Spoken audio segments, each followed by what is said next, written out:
नमस्ते, मैं डॉक्टर सुमित सिंह स्वयं प्रभा के इस चैनल पे आपका स्वागत करता हूं।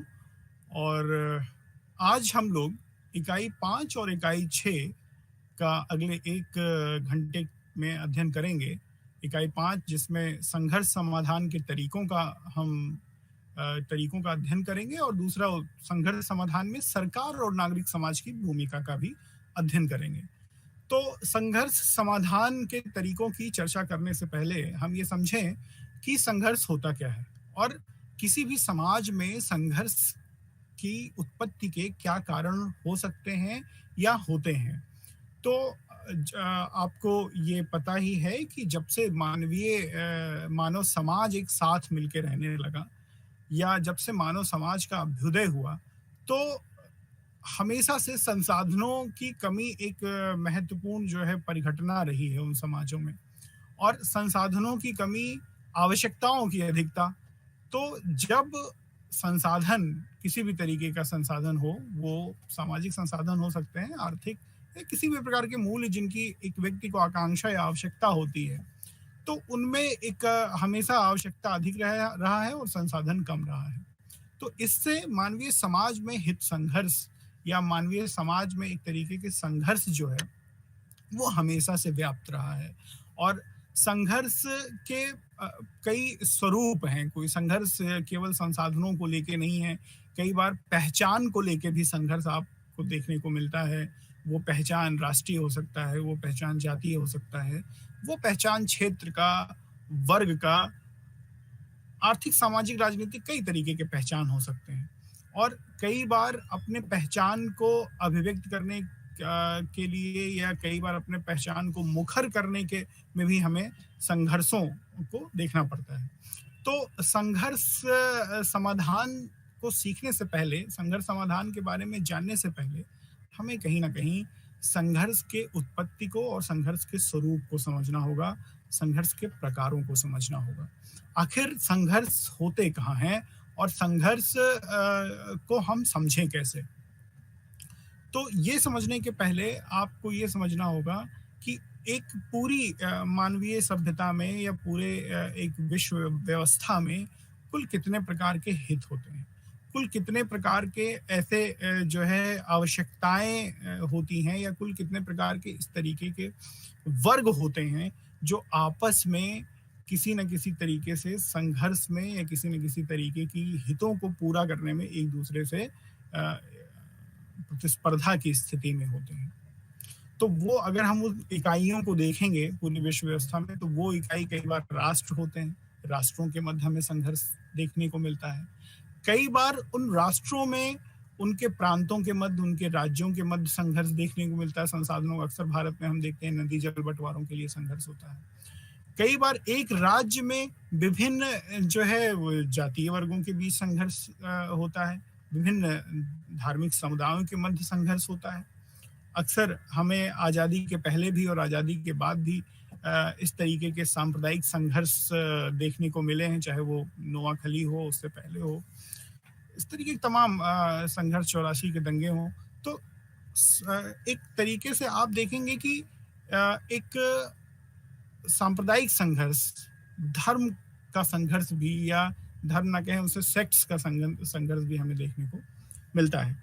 इसके अलावा जातीय संघर्ष, एक राष्ट्र में ही अलगाववाद को लेके संघर्ष। आप देखेंगे इस समय जिस तरीके से खालिस्तान मूवमेंट को बढ़ाने की कोशिश की जा रही है, या राष्ट्र को तोड़ने वाली ताकतों कुछ ऐसे हैं जिनको अपने वो छिपे हुए इंटरेस्ट को, वो कहते कुछ है लेकिन उनका एजेंडा कुछ और होता है, उनका मंतव्य कुछ और होता है, और इन मंतव्यों को लेके भी संघर्ष होता है।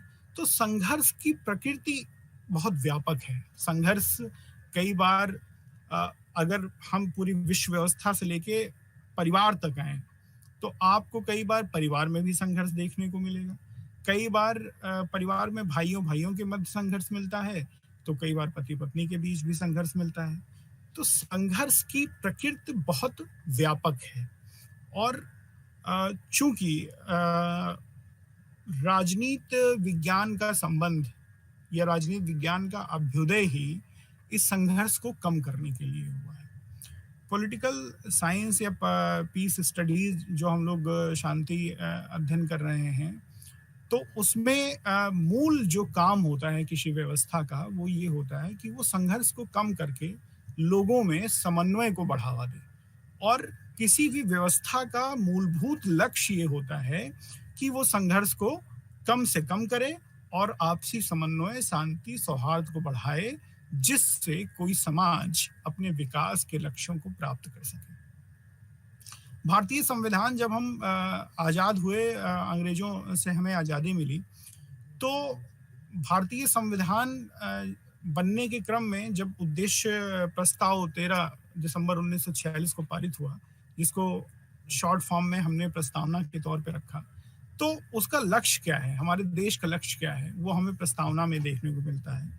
और हमारी प्रस्तावना कहती है कि हम भारत के लोग भारत को संपूर्ण प्रभुत्व संपन्न, समाजवादी, पंथ निरपेक्ष, लोकतांत्रिक गणराज्य बनाने के लिए तथा उसके समस्त नागरिकों को सामाजिक आर्थिक न्याय, विचार, अभिव्यक्ति, विश्वास, धर्म एवं उपासना की स्वतंत्रता, प्रतिष्ठा और अवसर की समता तथा उसके समस्त नागरिकों में राष्ट्र की एकता और अखंडता को सुनिश्चित करने वाली बंधुता बढ़ाने के लिए अपने संविधान को फला तारीख को अंगीकृत, अधिनियमित और आत्मार्पित करते हैं।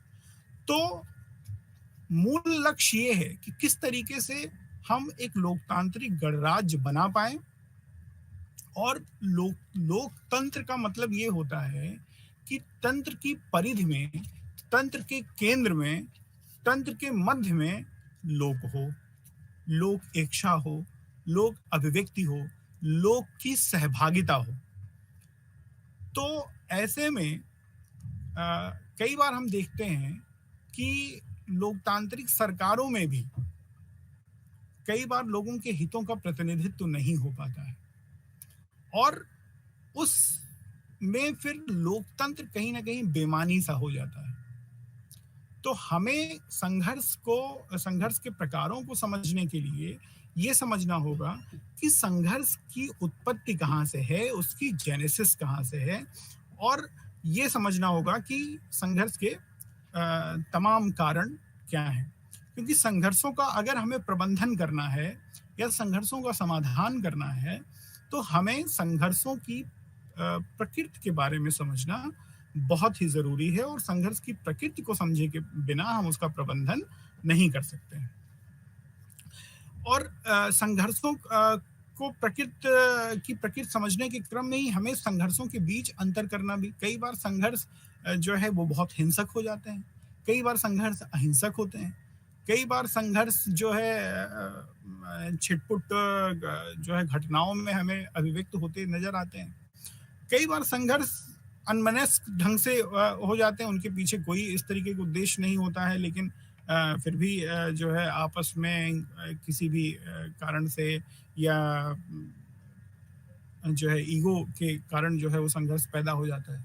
तो हमें कहीं ना कहीं संघर्ष की प्रकृति को समझना होगा, उसके प्रकार को समझना होगा, हमें राष्ट्रों के संघर्ष को समझना होगा, हमें एक राष्ट्र में राज्यों के मध्य के संघर्ष को समझना होगा, एक राष्ट्र के एक किसी प्रांत में रहने वाले विभिन्न वर्गों के मध्य संघर्ष को समझना होगा, विभिन्न धर्मों, विभिन्न क्षेत्रों के मध्य के संघर्ष को समझना होगा, विभिन्न जातीय संघर्ष समझना होगा, और संघर्ष के जो नए नए प्रकार हैं, संघर्ष के जो नए नए जो है स्रोत हैं, जो नए नए कारण हैं, उनको भी कहीं ना कहीं संबोधित करना होगा। जैसे कि लेविस कोजर संघर्षों के बीच अंतर करते हैं, और वो कहते हैं कि जिनसे समाज के टूटने का खतरा होता है और या समाज के टूटने का खतरा नहीं होता। इस आधार पे संघर्ष को जो है वो बांटा जा सकता है कि एक संघर्ष वो जिनसे समाज के टूटने का खतरा हो, और दूसरा वो जिनसे समाज के टूटने का खतरा नहीं होता है। तो हमें इस तरीके से संघर्षों को कैटेगराइज करने की जरूरत है, और हमें ये समझने की जरूरत है कि आखिर समाज के हितों में या समाज के लोगों के जो हित हैं उनमें टकराव क्यों हो रहे हैं, उनके मूल्यों में टकराव क्यों हो रहे हैं, क्या उनके हितों को उचित प्रतिनिधित्व या समुचित प्रतिनिधित्व भारतीय लोकतांत्रिक या किसी भी व्यवस्था में मिल रहा है कि नहीं। क्योंकि अगर उचित प्रतिनिधित्व मिलेगा तो निश्चित ही संघर्ष जो है होने का एक कारण तो कम से कम खत्म होगा। तो अब संघर्ष के प्रकार को समझने के बाद हम आगे देखेंगे संघर्ष के प्रबंधन, परिवर्तन, निपटान और समाधान की संकल्पना क्या है। संघर्ष का प्रबंधन क्या होता है? तो सीधी सी बात है, मैंने पहले कहा कि संघर्ष प्रबंधन एक विशिष्ट प्रकार के काम को अनिवार्य रूप से संदर्भित करता है। उदाहरण के लिए, संघर्ष की स्थिति में उन लोगों द्वारा मध्यस्थता कराई जाए जिनसे इस कार्य में महारत हासिल हो। तो आखिर संघर्ष का प्रबंधन में जो है, हमें अगर संघर्ष का प्रबंधन करना है तो उसमें मध्यस्थता भी आती है, कानून का उचित प्रकार से लागू करना भी आता है, लोगों के हितों को संबोधित करने के लिए जो उनका नेतृत्व करने वाले लोग हैं, उनसे बातचीत करना शामिल होता है। और मध्यस्थता करने के क्रम में हमें ऐसे मध्यस्थ को चुनना चाहिए, ऐसे मध्यस्थ को आगे लाना चाहिए जो जिनमें उन संघर्षशील गुटों का विश्वास हो, जिसमें जो संघर्ष में रत हैं, उनके नेतृत्व का उस मध्यस्थ में विश्वास हो, ताकि बातचीत शुरू करने के पहले एक विश्वासपूर्ण माहौल का निर्माण किया जा सके। तो इस तरीके से संघर्ष जो प्रबंधन है, संघर्ष प्रबंधन में वो सारी बातें शामिल हो जाती हैं, जिसमें संघर्ष की प्रकृति को समझना शामिल है, मध्यस्थ को समझना शामिल है, या मध्यस्थ की नियुक्ति करना शामिल है।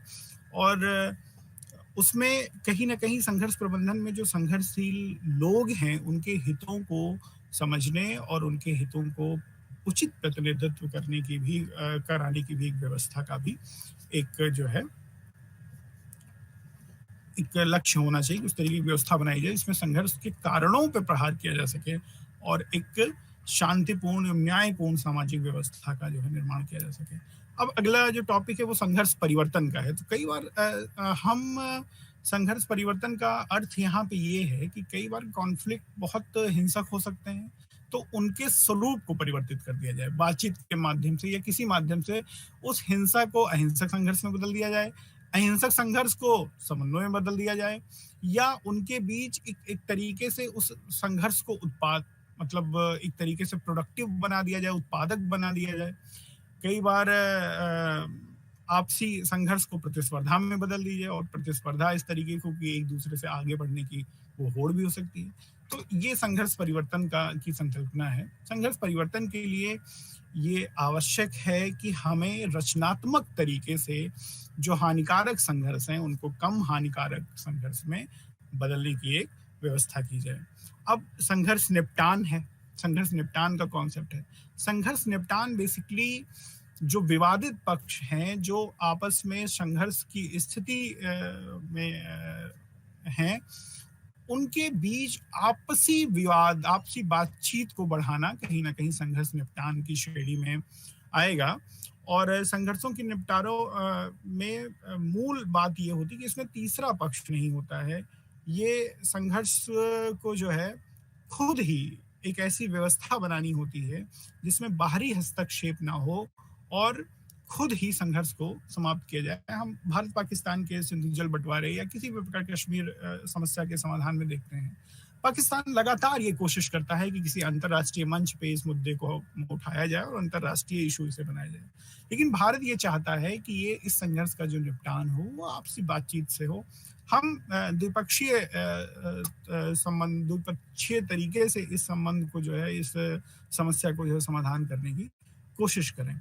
तो संघर्ष निपटान में कई बार संघर्ष निपटान की जो संकल्पना है वो द्विपक्षीय निपटान की संकल्पना है, और ये संघर्ष को बड़े स्तर पे ना ले जाके आपसी समझौते से समाधान करने की एक प्रक्रिया है। आपसी बातचीत करके जो है समाधान करने की प्रक्रिया है। मतलब ये समस्या के अंतर्राष्ट्रीयकरण को या किसी भी क्षेत्रीय समस्या के राष्ट्रीय समस्याकरण को ये बढ़ावा नहीं देती है, बल्कि आपसी बातचीत से संघर्ष निपटान की एक संघर्ष निपटान का प्रयास किया जाता है। अब सवाल है संघर्ष समाधान क्या है, अगला टॉपिक। तो संघर्ष समाधान संघर्ष के कारणों पर फोकस करता है कि आखिर जो संघर्ष है वो उनमें कौन कौन से मुद्दे हैं जिनके कारण संघर्ष हो रहा है। तो अगर हम उन मुद्दों को संबोधित करें तो कहीं ना कहीं, जैसे मैंने अभी चर्चा की कि हो सकता है कि समाज का कोई अल्पसंख्यक वर्ग हो या समाज का कोई बहुत पिछड़ा वर्ग हो, उसको उचित प्रतिनिधित्व जो है एक लोकतांत्रिक व्यवस्था में ना मिल रही हो। तो अगर ऐसी स्थिति होगी कि उसको उचित प्रतिनिधित्व नहीं मिलेगा, तो कहीं न कहीं उसके अंदर असंतोष होगा। हम पाकिस्तान में देख सकते हैं कि बाल्टिस्तान का क्षेत्र है या गिलगिस्तान का क्षेत्र है। हाँ, अक्सर जो है या जो कश्मीर में रहने वाले हिंदू या पाकिस्तान में रहने वाले जो पाकिस्तानी ऑक्युपाइड कश्मीर में रहने वाले जो हिंदू हैं, पाकिस्तान में रहने वाले हिंदू, अक्सर उनका प्रतिनिधित्व पाकिस्तान में नहीं मिलता। तो फिर ऐसी स्थिति में वो क्या करें? या ऐसी स्थिति का समाधान हम कैसे करना होगा? तो यहाँ मुद्दा जो है प्रतिनिधित्व का है। तो प्रतिनिधित्व के मुद्दे को हम प्रतिनिधित्व देकर ही कहीं न कहीं संबोधित कर सकते हैं, उनके लिए कुछ विशेष व्यवस्था कर सकते हैं। जैसे भारत में आप देखेंगे अल्पसंख्यक समुदाय के लिए विशेष व्यवस्था की गई है, या जो पिछड़े वर्ग हैं उनके लिए विभिन्न तरीके के आरक्षण की व्यवस्था की गई है, जिससे एक समरस समाज का निर्माण किया जा सके और समाज में बंधुत्व को कायम किया जा सके। हमारे प्रस्तावना का एक लक्ष्य है कि हमें लगातार राष्ट्र की एकता और अखंडता को सुनिश्चित करने वाली बंधुता को बढ़ाना है। तो अगर हमें बंधुता बढ़ाना है, मतलब राष्ट्र की एकता और अखंडता को सुनिश्चित करना है, तो हमें बंधुता बढ़ाना होगा। और बंधुता तभी सुनिश्चित होगी जब संसाधनों पर जो है सबका एक समान हक होगा, या संसाधनों तक पहुंच के लिए जो अवसर होंगे वो सबको समान रूप से उपलब्ध होंगे। और इसी लक्ष्य को हासिल करने के लिए कहीं ना कहीं जो है आरक्षण की व्यवस्था भारतीय संविधान में करी गई है, और आरक्षण के मूल्यों का पालन भारतीय संविधान में किया जाता है, जिससे समाज में बंधुता को कायम किया जा सके। तो ये एक तरीके से संघर्ष समाधान का ये एक तरीका होगा। और इसमें हम देखते हैं कि उन प्रक्रियाओं को मतलब जो उन मूल्यों को बढ़ावा दें जो सार्वभौमिक हैं, चाहे वो लोकतंत्र के मूल्य हों, न्याय के मूल्य हों, स्वतंत्रता के मूल्य हों, समानता के मूल्य हों, हम उनको जो है शामिल करने की, उनको अपनाने की एक जो है कोशिश करते हैं। अब हम देखें कि संघर्ष की प्रकृति आज के समय में आप देखेंगे 1990 के बाद जब से शीत युद्ध जो है खत्म हुआ, उसके बाद से तमाम नए तरीके के संघर्ष उभर के सामने आते हैं। और उन संघर्षों में आप देखेंगे कि जो है जैसे कि 2012 में किए गए एक अनुमान के मुताबिक 1940 के बाद हुए 136 गृह युद्धों में 34 का उद्देश्य राज्य पर नियंत्रण करना था, 62 का उद्देश्य राज्य से अलग होने का था। तो इसका मतलब क्या है कि सत्ता के लिए संघर्ष। अब राज्यों के बीच खैर युद्ध तो अभी भी हो रहे हैं, रशिया यूक्रेन में संघर्ष चल ही रहा है, इजराइल और हमास का एक संघर्ष अनवरत पिछले कई दशकों से चल रहा है। तो वो चीजें तो ही हैं, लेकिन कई बार आंतरिक संघर्ष भी होते हैं, या कई बार जो है आजकल ऑनलाइन माध्यमों से आप देखेंगे कि एक उस पे एक वॉर या एक ऑनलाइन जो है संघर्ष की स्थिति आपको अक्सर वर्गों के या उसमें एक दूसरे को नीचा दिखाने में या एक दूसरे को ट्रोल करने में एक तरीके का भी संघर्ष हमें देखने को मिलता है। फिर जैसे जैसे अपराध के नए जो है वेन्यूज विकसित हो रहे हैं, चाहे वो साइबर क्राइम हो या चाहे वो महिलाओं से जुड़े तमाम संघर्ष हो, तो वो भी हमें कहीं ना कहीं देखने को मिलते हैं। तो ऐसे में हमें अगर संघर्ष को समाप्त करना है, तो उन नए तौर तरीकों को भी समझना होगा जो संघर्ष की उत्पत्ति के कारण हैं और जो संघर्ष को बढ़ावा देते हैं। तो इस तरीके से अगर हम संघर्ष समाधान की बात करें, तो संघर्ष समाधान कई स्तर पे होते हैं। जैसे अंतर्राष्ट्रीय स्तर पे संयुक्त राष्ट्र के द्वारा शांति सेनाओं का निर्माण किया गया है। आप देखेंगे कि 1948 से 1978 तक केवल 13 शांति सेनाओं की स्थापना हुई, और अगले 10 वर्ष की अवधि में कोई शांति सेना स्थापित नहीं हुई। लेकिन 1988 तक इस संख्या में काफी वृद्धि हुई, और मई 1988 से अक्टूबर 1993 तक 20 नई शांति सेनाओं की स्थापना की गई। और फरवरी 2007 तक संयुक्त राष्ट्र शांति अभियानों की संख्या 61 तक पहुंच गई, और इसमें 80,094 सैनिक एवं नागरिक पुलिस शामिल हुई। दूसरी तरफ दुनिया भर के बाल अधिकारों की बढ़ती जागरूकता के साथ अपने बच्चों के ऊपर अभिभावकों की शक्ति काफी कम हो गई है। इस संबंध में राज्य के कानून बहुत सख्त हैं, इसलिए कौन सी संस्था संघर्ष के समाधान में शामिल है के आधार पर समाधान के तरीके अलग अलग हो सकते हैं। तो आप देखेंगे कि राष्ट्रों के मध्य संघर्ष को या गृह युद्ध को समाप्त करने के लिए संयुक्त राष्ट्र के द्वारा शांति सेनाओं का भी निर्माण किया जा रहा है, और समाधान को अस्थायी बनाने के लिए सबसे मूलभूत चीज जो हमें ये समझना है, उसमें ये होना चाहिए कि हम किस तरीके से जो है संघर्ष के कारणों को समझें और उनको उनके निदान करने की हम कोशिश करें। अब दूसरा एक परिप्रेक्ष्य है पुनर्वितरण और एकीकृत परिप्रेक्ष्य का, कि संघर्ष समाधान के लिए ये दो परिप्रेक्ष्य क्या कहते हैं या इनका अर्थ क्या है जो है। तो एकीकृत या पुनर्वितरण में से किसी एक का अनुसरण करके हम अक्सर समाधान करते हैं। कई बार ज्यादातर मामलों में दोनों रणनीति, दोनों परिप्रेक्ष्यों का हम सम्मिलित करके संघर्ष समाधान करते हैं। तो पुनर्वितरण परिप्रेक्ष्य का जहां तक सवाल है, इसका मुख्य उद्देश्य ये है कि उन संसाधनों को स्थानांतरित करना जिनके कारण संघर्ष हो रहा हो। तो पुनर्वितरण का मतलब ये है कि हो सकता है कि किसी संसाधन को लेकर संघर्ष हो रहा हो, या अवसर की उपलब्धता को लेकर संघर्ष हो रहा है, या विभिन्न मूल्यों का टकराव हो सकता है। तो क्यों ना हम उनको जो है उनका एक पुनर्वितरण करें, या उनको उन संसाधनों तक सभी लोगों की पहुंच को सुनिश्चित करने की एक योजना बनाएं। तो ये पुनर्वितरण परिप्रेक्ष्य होता है किसी भी संघर्ष को समाधान करने का। दूसरा होता है एकीकृत परिप्रेक्ष्य। अब एकीकृत परिप्रेक्ष्य में संघर्षों को इस तरह से सुलझाया जाता है ताकि परस्पर विरोधी पक्ष सामाजिक मूल्यों के किसी निकाय के द्वारा कराए गए समझौतों के आधार पर एक ही समाज के भीतर एकजुट होकर रहे। तो एकीकृत परिप्रेक्ष्य हमेशा संघर्षशील गुटों में एकता को स्थापित करने की, एकजुटता को स्थापित करने की प्रयास करता है। और एकीकृत परिप्रेक्ष्य का मूल उद्देश्य ये है कि संघर्ष समाधान के बाद भी लोगों में एकजुटता बनी रहे, समाज बना रहे, समाज के मूल्य बना रहे और व्यवस्था बनी रहे। मतलब ये समाधान अलगाव को प्रेरित नहीं करता। ये समाधान आपसी जो है, ऐसा नहीं कि संघर्ष का समाधान अलगाव से हो। जैसे कि आज़ादी के बाद हमने देखा कि भारत पाकिस्तान के बंटवारे से जो सांप्रदायिक प्रश्न था उसका हल हुआ। तो एकीकृत अगर परिप्रेक्ष्य से काम हुआ होता तो कहीं ना कहीं भारत पाकिस्तान का बंटवारा बच सकता था, तो वो नहीं हुआ। तो एकीकृत परिप्रेक्ष्य जो है, जो पुनर्वितरण परिप्रेक्ष्य है, वो ये कहता है कि किस तरीके से जो संसाधन हैं, जो हित हैं, उनमें किस तरीके से समन्वय स्थापित किया जाए, संसाधनों का पुनर्वितरण करके समाधान किया जाए। और एकीकृत परिप्रेक्ष्य करता है कि संसाधन संघर्ष का समाधान करने के क्रम में लोगों में एकजुटता बनी रहे। और कई बार हम ये देखते हैं कि संघर्ष हो गया तो उस समय हाँ चलो लोग संतुष्ट हो गए, लेकिन एक समय के बाद फिर से उन्हीं मुद्दों पे जो है संघर्ष फिर से शुरू हो जाता है। तो इस स्थिति से कैसे बचा जाए? तो कहीं ना कहीं हमें लोगों के विश्वास को व्यवस्था में बनाए रखने के लिए उनकी जरूरतों को, उनकी आवश्यकताओं को लगातार संबोधित करना होगा, और हमें उनको एक मंच देना होगा जिसमें वो शांतिपूर्ण ढंग से अपने मुद्दों को उस मंच पर रख सकें और उसका एक समाधान प्रस्तुत किया जा सके।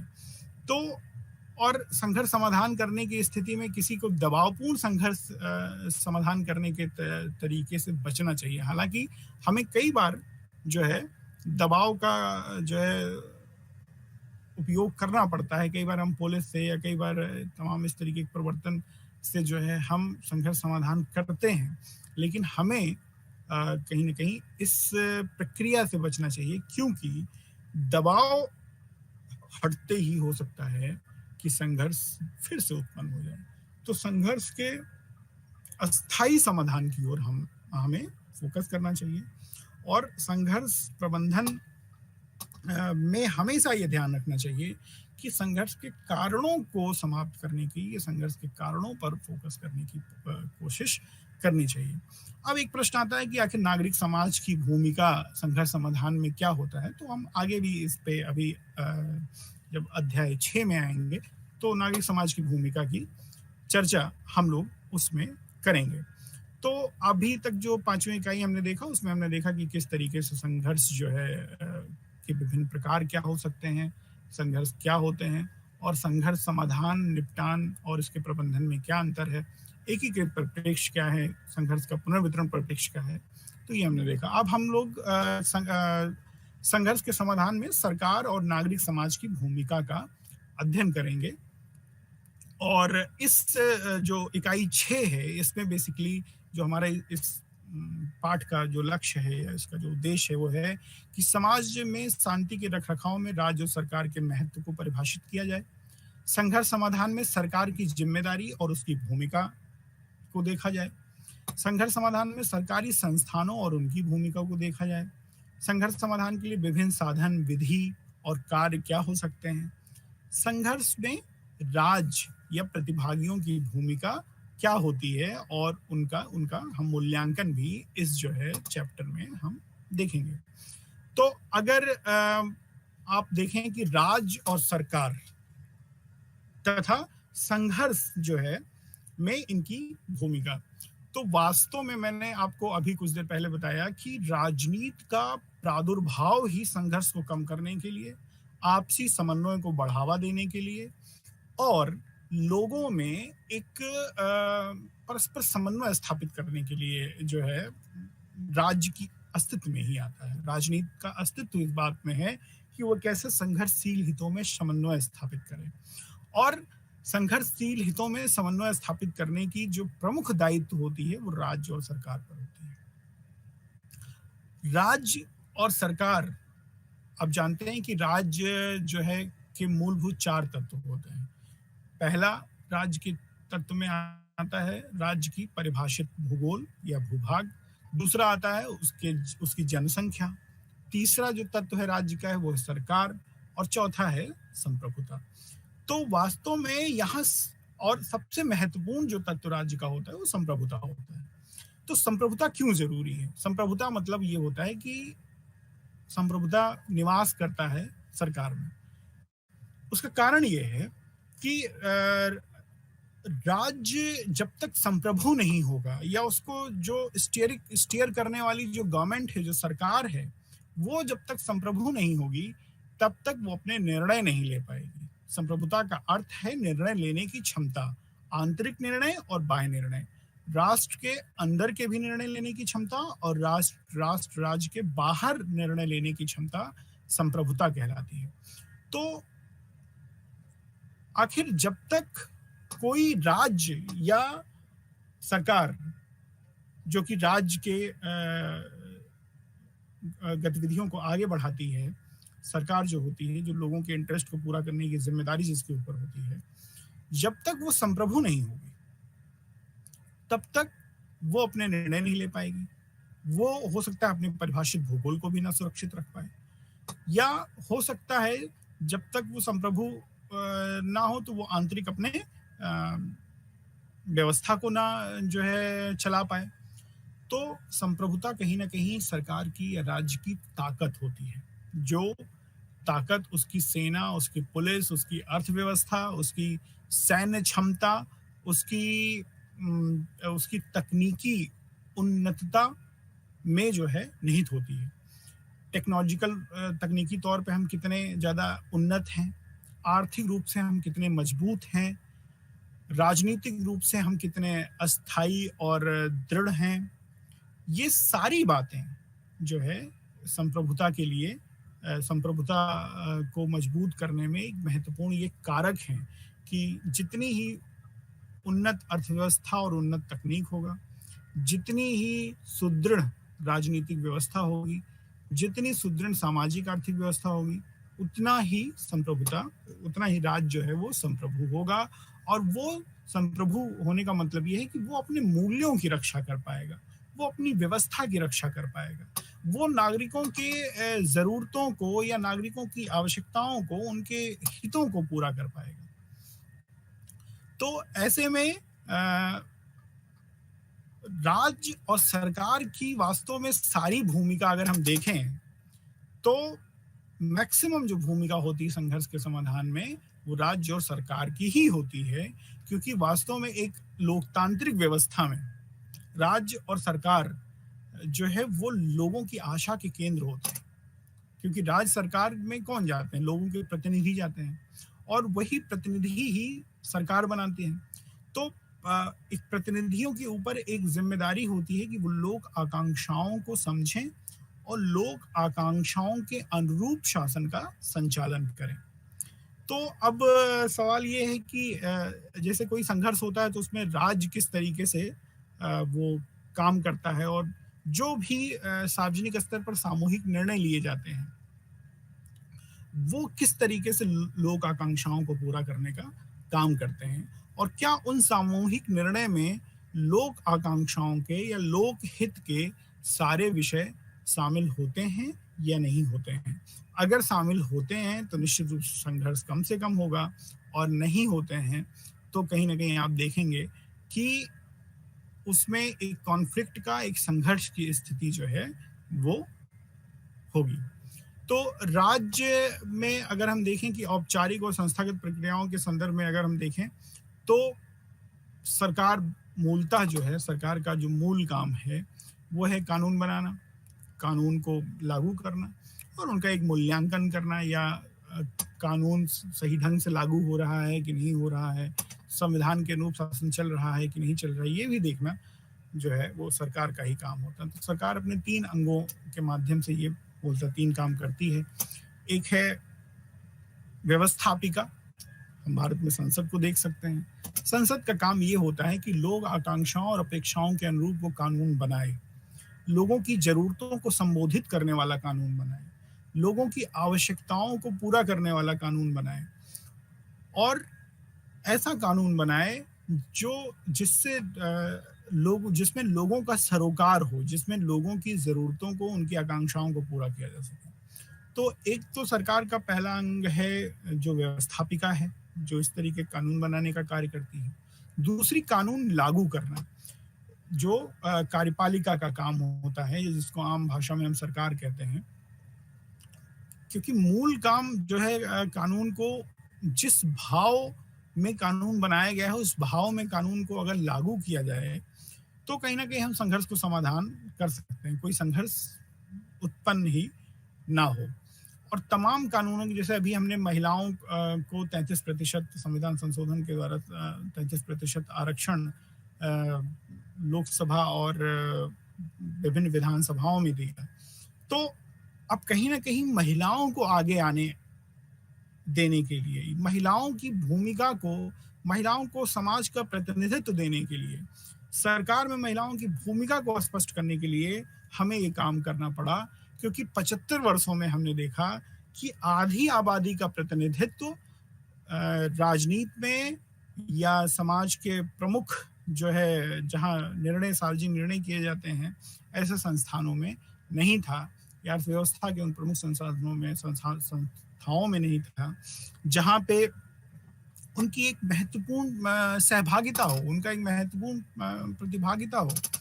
तो ऐसे में फिर हमें क्या करना पड़ा? हमें उनके लिए, पंचायतों में आरक्षण था ही, हमें उनके लिए लोकसभा और राज्य विधानसभाओं में आरक्षण लाना पड़ा। अब ये कानून पारित करके हमने क्या किया? हमने जो एक तरीके से सशक्त करने, एक समाज के एक महत्वपूर्ण हिस्से, जो जिसको हम आधी आबादी कहते हैं, उसको सशक्त करने का हमने कार्य किया। और इस तरीके से हमने उनको एक आवाज देने का काम किया कि वो अपने विमर्श को, अपने मूल्यों को या अपनी आकांक्षाओं को शासन में सहभागिता करके जो है पूरा करने का कार्य करें। तो इस तरीके से हम देखते हैं कि कई बार कानून बना के, कानूनों को लागू करके, और कई बार हमें कानून हम बना भी देते हैं, उनको लागू भी कर देते हैं, लेकिन फिर भी कानून को अच्छी ढंग से ना लागू करने के कारण तमाम विवाद पैदा होते हैं, संघर्ष की स्थिति पैदा होती है। ऐसे न्यायपालिका की भूमिका जो है वो बहुत महत्वपूर्ण हो जाती है, और न्यायपालिका कानून को पुनर्परिभाषित करके उनको लागू करने का निर्देश भी कार्यकारी और विधायी अंगों को देती है। और कई बार पुलिस की भी भूमिका संघर्ष के प्रबंधन में बहुत महत्वपूर्ण होती है, क्योंकि हम देखते हैं कि अगर एक्टिव पुलिसिंग है, अगर सक्रिय पुलिसिंग है समाज में, तो समाज के जो विघटनकारी तत्व हैं, या समाज में जो अव्यवस्था पैदा करने वाले लोग हैं, या समाज में जो अव्यवस्था फैलाने वाले लोग हैं, उन पे एक्टिव पुलिसिंग से नियंत्रण किया जा सकता है। जो अव्यवस्था फैलाने के नए-नए तरीके हैं, जैसे आजकल साइबर क्राइम, हम डिजिटल अरेस्ट की बात सुन रहे हैं, या हम इस तरीके की तमाम जो साइबर अपराधों का एक दौर इस समय जो चल रहा है, उसको समय से टैकल करके, उसको समय से उस पे काबू पाकर जो है, कहीं न कहीं संघर्ष की स्थिति को समाप्त कर सकते हैं। तो पुलिस भी एक कार्यकारी जो है कानून को लागू करने वाली संस्था या कार्यकारी उसमें आएगी, सरकार के कार्यकारी एक तरीके से अंग है। और पुलिस का काम है कि वो कानूनों को उनके शब्द और भाव में लागू करें। और एक्टिव पुलिसिंग से हम क्या कर सकते हैं कि संघर्ष के समाधान कर सकते हैं, संघर्ष के कारणों का पता लगा सकते हैं, संघर्षशील गुटों का पता लगा सकते हैं, संघर्ष के जो गुट हैं, उनका जो नेतृत्व करने वाले लोग हैं, उनका पता लगा, उनके बारे में जान सकते हैं, उनसे बातचीत कर सकते हैं। उनके बीच परस्पर बातचीत करवा के भी हम कई बार संघर्ष का समाधान करवा सकते हैं। तो इस ऐसे में पुलिस की एक बहुत महत्वपूर्ण जो है वो भूमिका होती है कि वो नागरिकों को सुरक्षा दें, उनके अधिकारों को जो है सुरक्षित रखें, और समाज में अशांति और नागरिक विकार को नियंत्रित करने का कार्य करें। तो इस मामले में आपराधिक कानूनों को लागू करना भी इसमें शामिल होता है। और कई बार जो है जो हम कहते हैं कि एक समय से जो अगर प्रतिक्रिया मिल जाए तो हम जो है उसको हासिल करते हैं। विवादों के प्रबंधन के मामले में विशेष रूप से हिंसक एंड्रयू हुड ने फायर ब्रिगेड पुलिसिंग की संज्ञा दी है। पुलिस की प्रतिक्रिया की प्रभावशीलता से अपराध को रोका जा सकता है, इस उम्मीद में कि पुलिस कानून का उल्लंघनों पर प्रतिक्रिया करने के लिए पुलिस की क्षमता पर जोर देती है। तो एंड्रयू हुड इसको फायर ब्रिगेड पुलिसिंग कहते हैं। लेकिन कई बार निवारक पुलिसिंग की ज़रूरत होती है। हम संघर्ष होने ही क्यों दें। और कई बार अपने खुफिया तंत्र से या कई बार इस तरीके की चीज़ों से हम होने वाले संघर्ष के कारणों का पता लगा लें, और संघर्ष का समाधान या प्रबंधन हम पहले ही कर दें, तो संघर्ष हो ही क्यों। तो जो एक प्रतिक्रियाशील पुलिस है, जिसको Andrew hood fire brigade police कहते हैं, वो उससे अच्छी स्थिति होगी कि हम पहले ही प्री पुलिसिंग, निवारक पुलिसिंग करें और संघर्ष के कारणों का पता लगा के उनका समाधान करें। तो इस तरीके से भी कार्य हो सकता है। अब राज्य सरकार में सरकार के 3 अंगों के अलावा और भी बहुत सारी एजेंसियां होती हैं, 3 मूल एजेंसियों जिनमें हमने देखा कि व्यवस्थापिका, कार्यपालिका, न्यायपालिका है। उसके अलावा भी अन्य संवैधानिक एजेंसियां होती हैं जो संघर्ष का समाधान करती हैं। जैसे अब चुनाव आयोग है, तो चुनाव से जुड़े जितने मुद्दे हैं, जितने विवाद हैं, उनको चुनाव आयोग हल करता है। इसी प्रकार से तमाम वैधानिक और इस तरीके की नियुक्त निकाय होते हैं। उन निकायों में हम देखते हैं कि अनुसूचित जाति के लिए राष्ट्रीय आयोग है, अनुसूचित जनजाति के लिए राष्ट्रीय आयोग है, तमाम क्षेत्रीय परिषदें हैं, राष्ट्रीय मानवाधिकार आयोग है। तो कई बार हम समाज के किसी विशेष वर्ग को, जो वंचित है, जो अपनी आवाज नहीं उठा पा रहा है, जो कहीं ना कहीं जिसको पर्याप्त प्रतिनिधित्व नहीं मिल रहा है, उसके लिए हम विशेष आयोग का गठन करते हैं।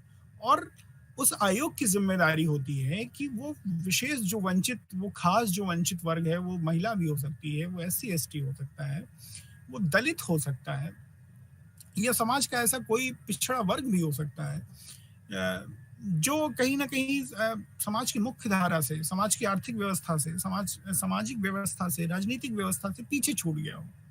तो उसको मुख्य धारा में लाने के लिए, उसको उस तक विकास को पहुंचाने के लिए, उस तक प्रतिष्ठा और अवसर की समता को सुनिश्चित करने के लिए कई बार हमें विशेष आयोग हमें बनाने पड़े हैं। आप जानते हैं कि SC ST के लिए राष्ट्रीय आयोग है, राष्ट्रीय महिला आयोग है, राष्ट्रीय मानवाधिकार आयोग है, पिछड़ा वर्ग का राष्ट्रीय आयोग। ये इनका काम क्या होता है? इनका काम ये है कि वो उस विशेष वर्ग के विकास के लिए, या हो सकता है कि उस विशेष वर्ग पे किसी भी प्रकार का दबाव हो, या वो एक किसी अवांछित स्थिति में हो, तो उस अवांछित स्थिति को खत्म करने का भी प्रयास इस आयोग के द्वारा किया जाता है। हो सकता है उस विशेष वर्ग पर कोई हिंसा की जा रही हो, तो उसका अध्ययन करना, उस पर रिपोर्ट देना या उस हिंसा के कारणों को खत्म करना, ये इन राष्ट्रीय आयोगों का जो है एक भूमिका, एक काम होता है। तो हम कई बार जो अन्य एक्स्ट्रा कॉन्स्टिट्यूशनल जो एजेंसीज हैं, उनके द्वारा इसका समाधान करने की कोशिश करते हैं। कई कॉन्स्टिट्यूशनल हैं, कई विधिक निकाय हैं जिनको कानूनों के द्वारा बनाया गया है, उनके द्वारा भी जो है हम मुद्दों का समाधान करते हैं। जैसे सिंधु जल आयोग बनाया गया, वो भारत पाकिस्तान के मध्य जल बंटवारे को लेकर जो समस्या थी उसको करने के लिए हमने जो है वो आयोग अंतर्राष्ट्रीय स्तर पे बनाया। क्षेत्रीय परिषदें हैं, आपसी राज्यों के मध्य जो है कोई विवाद ना हो, उसको के लिए हम क्षेत्रीय परिषदों का जो है गठन करते हैं। तो आप ये देखें, संविधान में इसकी व्यवस्था की गई है। जल तमाम जो है इस तरीके की व्यवस्था करके हम उन संघर्ष के समाधान करने की कोशिश करते हैं। अब संघर्ष समाधान की क्या पद्धतियां और रणनीतियां हैं, तो उनमें से प्रवर्तन है कि जो कानून बनाया गया उसको लागू किया जाए, जो व्यवस्था है उसका रखरखाव किया जाए, तो ये प्रवर्तन में आता है। अभियोजन एक और पद्धति और रणनीति है। तो अभियोजन का मतलब विवादित दलों के बीच दावे की सच्चाई के बारे में बताना। ये दो या दो से अधिक व्यक्तियों के बीच संपत्ति पर दावों के संबंध में हो सकता है। जैसे नदी के पानी जैसे संसाधनों को साझा करना, दो या दो से अधिक राज्यों या क्षेत्रों या समूहों के बीच स्वामित्व दावों का संबंध हो सकता है। निर्णय जो है अर्धन्यायिक और न्यायिक दोनों तरीके से निर्णय लिए जाते हैं।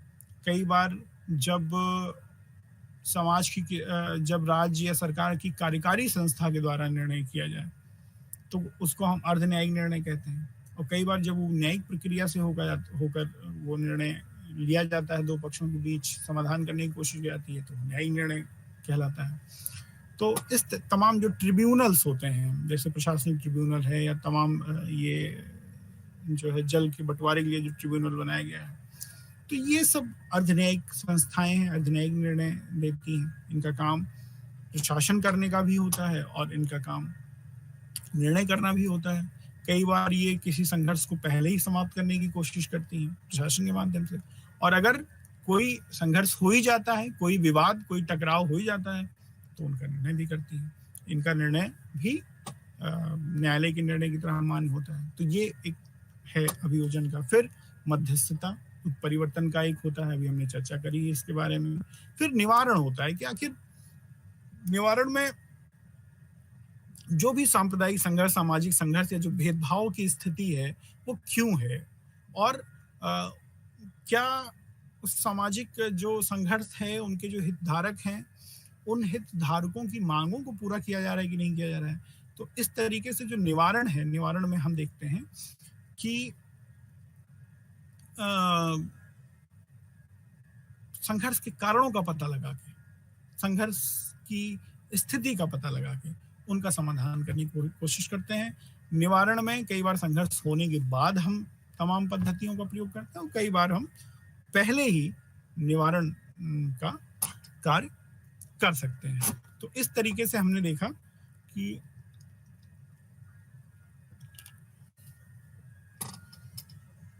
संघर्ष के समाधान में जो है राज्य किस तरीके से अपने संस्थाओं के माध्यम से, इकाइयों के माध्यम से कार्य करता है, और उसमें तमाम कार्यकारी संस्थाएं भी होती हैं और उनके समाधान की एक रणनीति होती है। अब हम बात करेंगे प्रतिभागी सरकार। तो जैसा कि हम लोग चर्चा कर ही रहे हैं कि प्रतिभागी सरकार का तात्पर्य ये है कि उसमें जो समाज के विभिन्न हितधारक हैं, जो समाज के विभिन्न वर्ग हैं, उनका उचित प्रतिनिधित्व हो। या अगर हम वैश्विक स्तर पे कोई निकाय बना रहे हैं, यूएनओ बना रहे हैं, संयुक्त राष्ट्र बना रहे हैं, तो वहाँ पे भी सभी देशों का पर्याप्त प्रतिनिधित्व हो और सभी देशों को उचित प्रतिनिधित्व, समुचित प्रतिनिधित्व हासिल हो। उसमें इस तरीके की व्यवस्था ना हो कि 5 सुरक्षा परिषद के अस्थायी सदस्यों की घोषणा हो गई तो वो कभी बदल ही नहीं सकती। जबकि आप देखेंगे कि उसमें जो है ना साउथ अमेरिका का प्रतिनिधित्व है, ना अफ्रीका का प्रतिनिधित्व है, ना एशिया का वांछित उचित प्रतिनिधित्व है।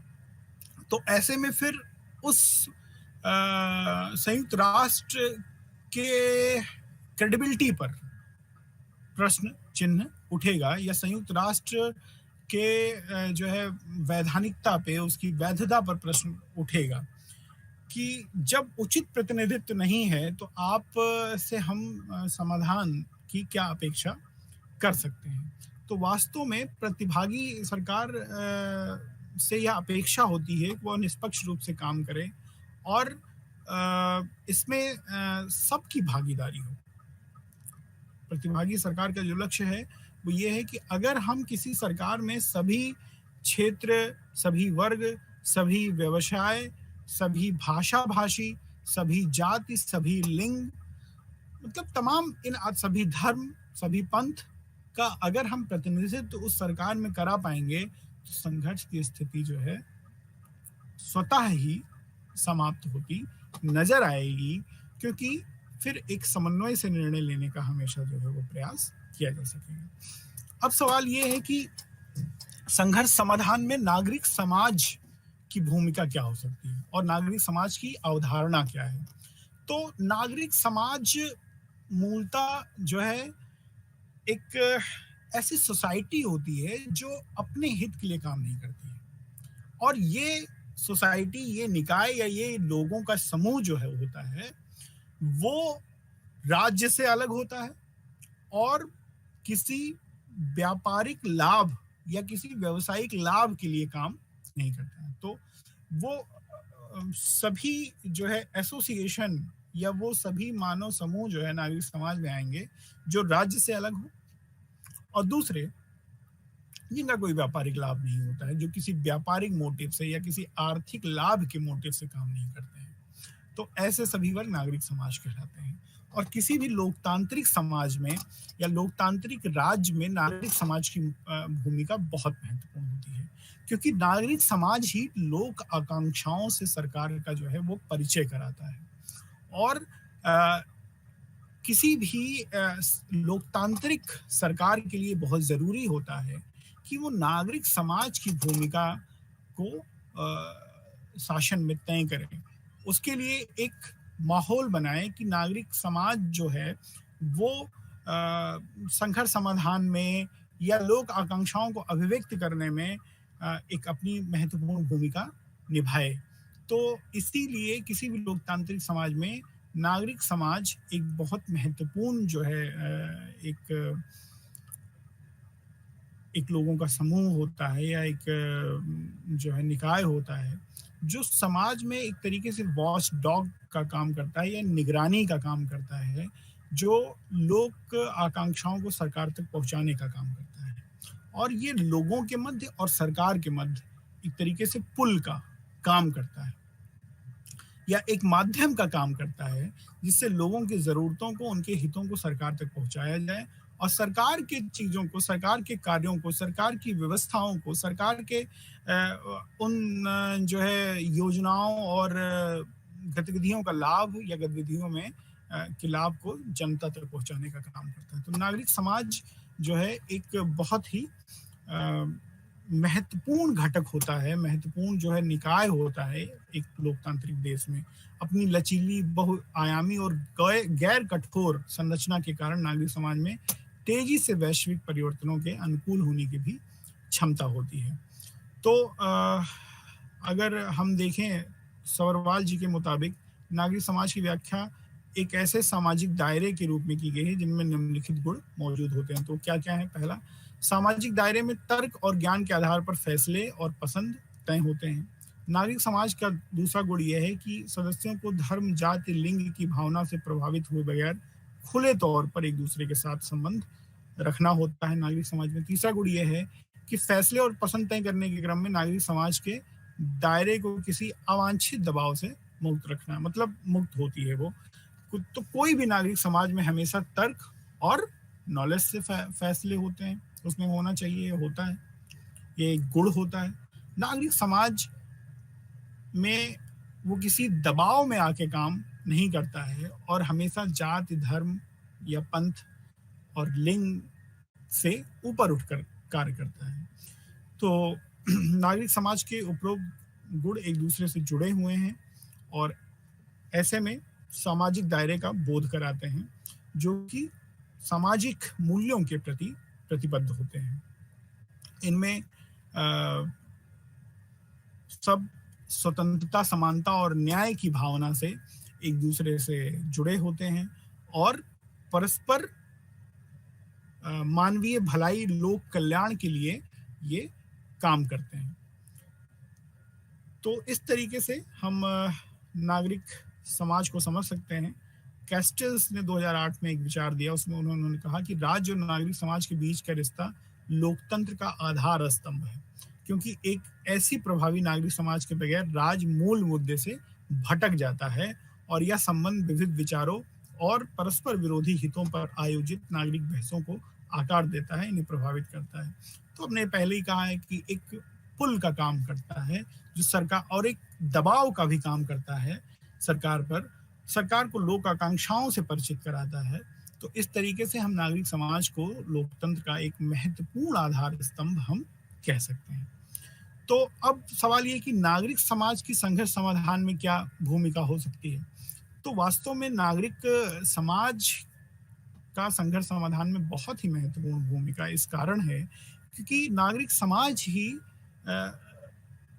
सबसे पहले परिचित होता है संघर्षों के कारणों से, स्वरूप से और विभिन्न हितधारकों के आकांक्षाओं से। अगर नागरिक समाज को संघर्ष समाधान में एक महत्वपूर्ण भूमिका दी जाए तो आप देखेंगे कि नागरिक समाज एक मजबूत शक्ति के तौर पे उभरता है जो लोगों के बीच आपसी संघर्ष को कम कर सकता है। तो आप देखो, तमाम गैर सरकारी जो संस्थाएं हैं वो पर्यावरण के लिए काम करती हैं, वो विभिन्न सामाजिक कुरीतियों को खत्म करने के लिए काम करती हैं। तमाम स्वैच्छिक और गैर सरकारी संगठन ऐसे होते हैं जो शिक्षा के लिए काम करते हैं। तो वो चूंकि समाज के बीच होते हैं, इसलिए उनको समाज के हितों का और समाज की जरूरतों का बखूबी पता होता है। उनको ये भी पता होता है कि कहाँ से संघर्ष उत्पन्न हो सकता है, कहाँ से जो है उचित प्रतिनिधित्व करके हम संघर्ष का समाधान कर सकते हैं। तो इसमें तमाम मानवाधिकार संगठन हैं, एनजीओज हैं, तमाम एडवोकेसी जो है ग्रुप हैं, तमाम थिंक टैंक हैं या और इस तरीके के तमाम संगठन हैं जिनका काम होता है वो समाज की भलाई के लिए काम करते हैं, समाज के विकास के लिए काम करते हैं, उनकी शिक्षा, उनकी आवश्यकता या उनको किसी अलाभकारी स्थिति से आगे बढ़ाने के लिए काम करते हैं। तो और कई बार वो मध्यस्थता भी करते हैं, कई बार नागरिकों के बीच संबंधों को बढ़ाने में भी उनकी महत्वपूर्ण भूमिका होती है। कई बार आपसी पहचानगत जो है जो एक अस्तित्व की लड़ाई या पहचानगत जो संघर्ष होते हैं उनको भी समाधान करने का वो एक प्रयास करते हैं। तो इस तरीके से नागरिक समाज के संघर्ष समाधान में एक बहुत महत्वपूर्ण भूमिका है। अब सवाल है कि नारी, विमेन और उसमें नारी शांति और सुरक्षा का जो अगला 6.9 वाला जो टॉपिक है उसमें है कि आखिर महिलाओं का संघर्ष समाधान में क्या एक भूमिका हो सकती है। क्या महिलाओं को नेतृत्व देके या महिलाओं को आगे करके हम संघर्ष समाधान कर सकते हैं, या कई बार संघर्ष महिलाओं के मुद्दों को लेके होता है, कई बार संघर्ष जो सामाजिक संरचना है उसमें महिलाएं अलाभकारी स्थिति में होती हैं। एक समाज का एक बहुत, जिसको हम कहते हैं आधी आबादी, वो अलाभकारी स्थिति में होता है।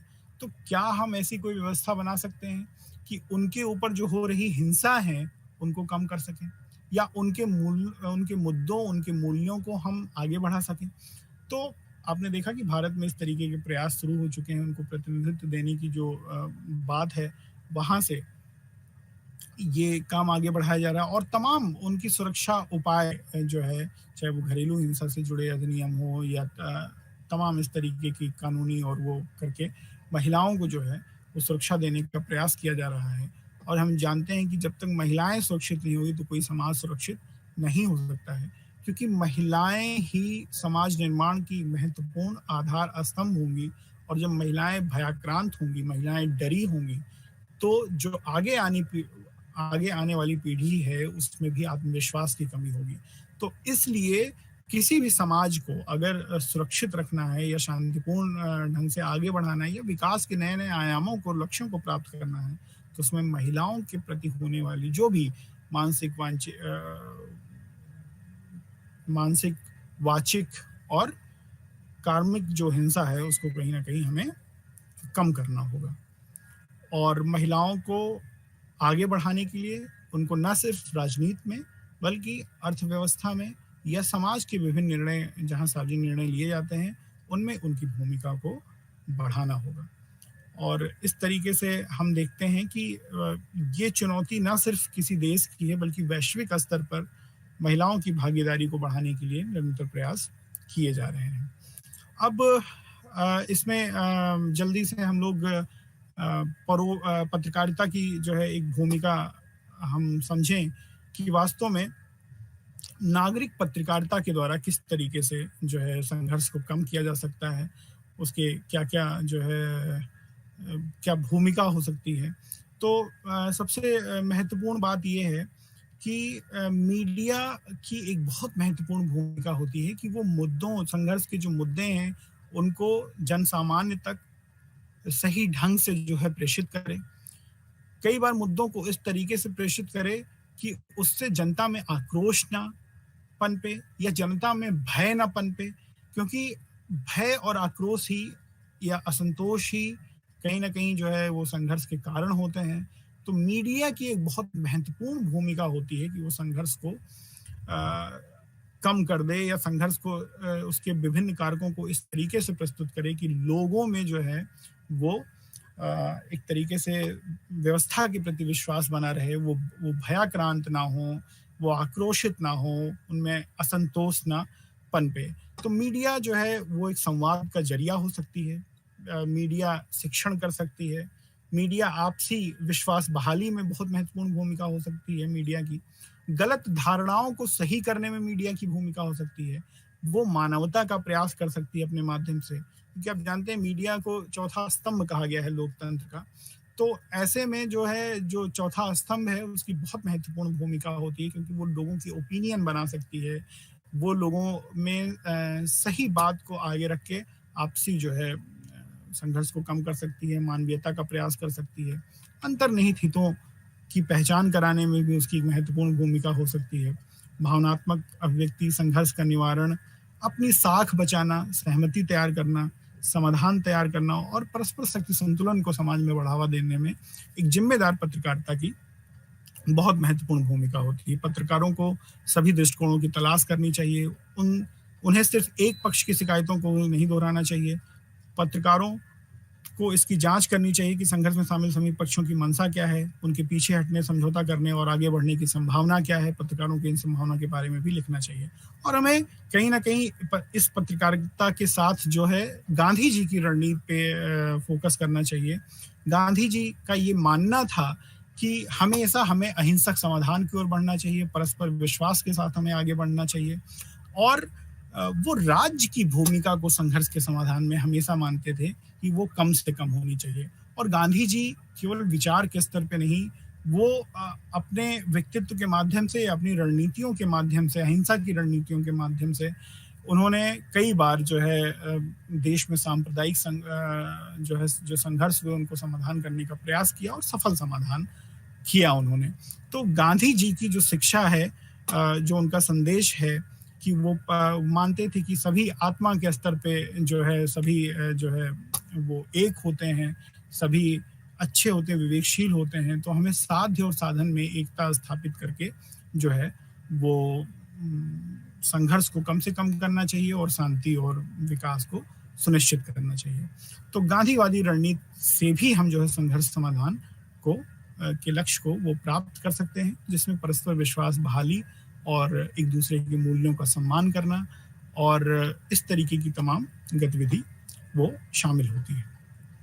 तो गांधीवादी रणनीति के साथ ही अब ये लेक्चर यहीं पे संपन्न होता है। आशा है आपको समझ में आया होगा। धन्यवाद। नमस्ते।